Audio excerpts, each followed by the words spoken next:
नमस्कार, मैं प्रिया छाबड़ा और आप देख रहे हैं पुलिस एक्सप्रेस न्यूज। आइए नजर डालते हैं आज की कुछ खास खबरों पर। मामला तोकोगंज थाना क्षेत्र का है, जहां 5 माह की गर्भवती महिला ने प्रकरण दर्ज कराया कि इंस्टाग्राम पर नौकरी तलाश में अफजल से दोस्ती हुई थी, जहां उसने पहले एडवाइजरी कंपनी में नौकरी दिलाने के नाम पर मेरा नंबर लिया और बातचीत करने लगा। उसने अपने दोस्त प्रिंस, अफजल और शाहिद उर्फ सैयद से मिलवाया, जहां पीड़ित युवती को जॉब के लिए निकल चौराहे पर बुलाया और उसे नाश्ते में नशीला पदार्थ देकर युवक अपनी कार में बैठा कर ले गए। पीड़िता ने आरोपियों से कहा कि वह गर्भवती है, जहां आरोपियों ने पीड़िता को कहा कि हमें ये सब करने पर जन्नत नसीब होती है। मामले में पुलिस ने प्रकरण दर्ज करने के बाद गंभीरता से चारों आरोपियों को गिरफ्तार किया है। डीसीपी महेंद्र भदौरिया ने पीड़िता के बयान के आधार पर धार्मिक राष्ट्रीय अधिनियम के तहत प्रकरण दर्ज करने के दिशा निर्देश दिए हैं। विकृत मानसिकता रखने वाले ऐसे आरोपियों की करतूत, जहां पीड़िता को आरोपियों ने कहा हिंदू लड़कियों से संबंध तो मिलेगी जन्नत नसीब। गैंगरेप के मामले में पुलिस ने प्रकरण दर्ज कर चारों आरोपियों को गिरफ्तार कर लिया है। इस बात पे बहुत लड़की बार बार कह रही, तो इस बिंदु पे क्या पुलिस ने तफ्तीश की है कि लड़कों ने क्या ये सब तो कहा है, क्या बात है? बिल्कुल, जो फरियादिया ने बताया है कि ऐसी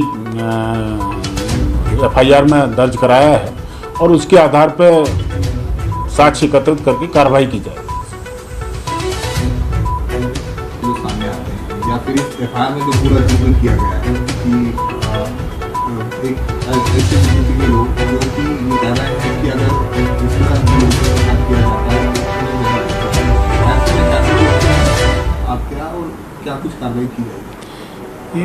फरियादिया के विस्तृत कथन लिखबद्ध किए गए हैं और साक्ष्य के आधार पर इसमें मेरे द्वारा निर्देशित किया गया है TI को तत्काल इसमें कार्रवाई करें, साक्ष्य के आधार पर करें। अगर धार्मिक स्वातंत्र अधिनियम की धारा एप्लीकेबल होगी उसके कथन पे या साक्ष्य के आधार पे, तो तत्काल उसमें बढ़ाने के मेरे निर्देश दिए गए। समक्ष में ही TI को निर्देश दे दिए गए हैं कि कार्रवाई करें। सर, आगामी पर्व भी है, नवरात्रि है, दशहरे है, सांप्रदायिक लोग ऐसे में कैसे देखते हैं इस तरह का माहौल और जो FIR है तो क्या इंदौर का माहौल हमेशा सद्भावना का रहा है। लोग यहाँ शांतिप्रिय ढंग से हमेशा त्यौहार मनाते रहे हैं और अभी मना भी रहे हैं। अभी तत्काल में ही दुर्गा पूजा का उत्सव, गरबा का उत्सव चल रहा है, जहाँ पर्याप्त पुलिस व्यवस्था लगाई गई। हमारी पेट्रोलिंग पार्टी भी घूम रही है लगातार। इसके अलावा हम लोग इस बात को भी निर्देशित किया गया है, सभी आयोजकों को बताया गया, हमारे पुलिस अफसर को भी सेंसिटाइज किया गया है कि जितने भी बड़े गरबा हैं जहाँ पर भी जो है ज़्यादा लोग सम्मिलित होते हैं और आइडेंटिफिकेशन करना मुश्किल है, तो वहाँ आई कार्ड लेकर ही उनको सम्मिलित कराया जाए। अगर वहाँ किसी भी तरीके से लोग नाम या अपनी पहचान छिपा के जाते हैं तो तत्काल कार्रवाई के निर्देश दिए गए हैं। ऐसे लोगों के ऊपर सख्त कार्रवाई की जाए।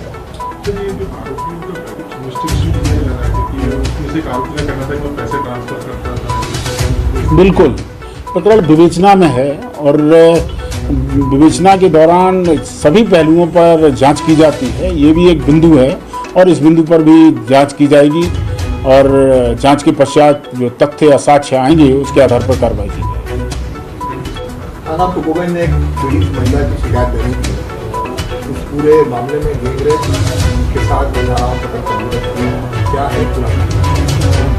प्रार्थी की रिपोर्ट के आधार पर थाना तोकोगंज में धारा 376 और 376D का अपराध पंजीबद्ध किया गया है, जिसमें फरियादिया जो प्रार्थिया है उसकी मित्रता इंस्टाग्राम पर आरोपी अरबाज के साथ हुई थी। अरबाज से दोनों की मिलने की बात हुई, वहीं उसने परिचय अपने मित्र प्रिंस और अनवर से करवाया।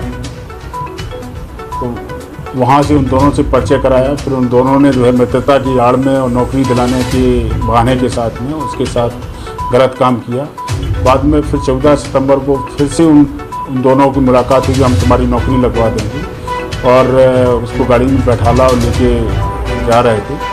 तभी रास्ते में नाश्ता किया, नाश्ते में कुछ समोसा में कुछ खिला दिया, जिससे वो बताती है बेहोश हो गई और बेहोश के बाद फिर उसको ले जाके उसके साथ गलत काम किया, जिसके आधार पर थाना तोकोगंज में अपराध पंजीबद्ध किया गया और सभी आरोपियों को गिरफ्तार कर लिया गया, जुडिशियल कस्टडी में भेजा गया। किस बैकग्राउंड से हैं? ये सभी जो है जवान हैं और ज़्यादा ऐसे 20 से 25 साल की उम्र के ही लड़के हैं।